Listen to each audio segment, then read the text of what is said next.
అతి తక్కువ బడ్జెట్తో మీ పర్సనల్ ఇంటర్వ్యూస్ మరియు వ్యాపార ప్రకటనల కొరకు ఈ నంబర్ని సంప్రదించండి. అతడొక మాజీ సైనిక ఉద్యోగి. 13 ఏళ్ల దాంపత్య బంధాన్ని మరిచిపోయి ఉన్మాదిగా మారాడు. అగ్ని సాక్షిగా వివాహం చేసుకున్న తన భార్యను అత్యంత పాశవికంగా హత్య చేశాడు. హత్య అనంతరం పోలీసులకు దొరకకుండా ఉండేందుకు ఓ వెబ్ సిరీస్ స్ఫూర్తితో పక్కా ప్రణాళికను రచించాడు. హైదరాబాద్లో చోటు చేసుకున్న ఈ ఘటన స్థానికంగా సంచలనం రేపగా ఆ ఉన్మాది ఘాతుకం అందరినీ నిర్ఘాంతపరిచింది.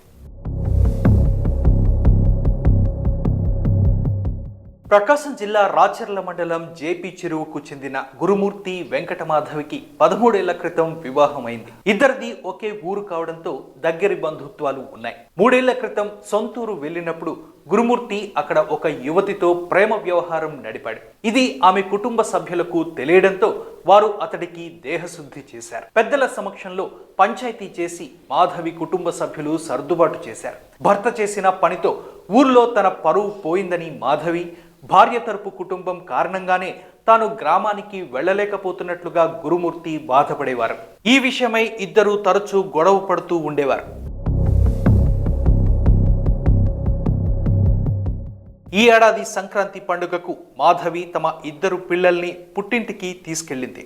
అయితే పిల్లల్ని తీసుకురమ్మంటూ అతడు ఒత్తిడి చేయడంతో మరోసారి ఇద్దరి మధ్య గొడవ మొదలైంది. ఆ సమయంలో భర్తకు మరో మహిళతో సంబంధం ఉన్న విషయం అతడి ఫోన్లో గుర్తించి ఆమె నిలదీసింది. ఈ నేపథ్యంలో ఉన్మాదిగా మారిన అతడు తన భార్యను గోడకేసి బాదడంతో కిందపడి మరణించింది. ఇక హత్యకు గల ఆనవాళ్లు తెలియకుండా మృతదేహాన్ని మాయం చేసేందుకు ఉన్న మార్గాలపై యూట్యూబ్లో వెతికాడు. ఓ వెబ్ సిరీస్లో దృశ్యాలను ప్రేరణగా తీసుకుని బాత్రూంలో ఆమె మృతదేహాన్ని ముక్కలు ముక్కలుగా నరికి వాటి నుంచి ఎముకలను వేరు చేసి మెత్తగా ఉన్న శరీర భాగాలను బకెట్లో ఉంచి వాటర్ హీటర్తో ఉడకబెట్టాడని పోలీసులు తెలిపారు. అలా ఉడికించలేని అవశేషాలను రోకలతో పొడి చేయగా 3 రోజుల పాటు మాంసం ఉడికించినట్లు పోలీసుల దర్యాప్తులో తేలింది. అనంతరం ఉడికించిన శరీర భాగాలను పొడిని జల్లెలగూడెం చెరువులో పడేశాడు. అనంతరం ఆమె ఇంటి నుంచి వెళ్ళిపోయినట్లు అత్తకు సమాచారం ఇచ్చాడు. అల్లుడిపై అనుమానం వచ్చిన అత్త సుబ్బమ్మ మీర్పేట్ పోలీసులకు ఫిర్యాదు చేయడంతో దారుణం బయటపడింది. భార్య కుటుంబానికి చెందిన యువతితో గురుమూర్తికి వివాహేతర సంబంధం ఉంది.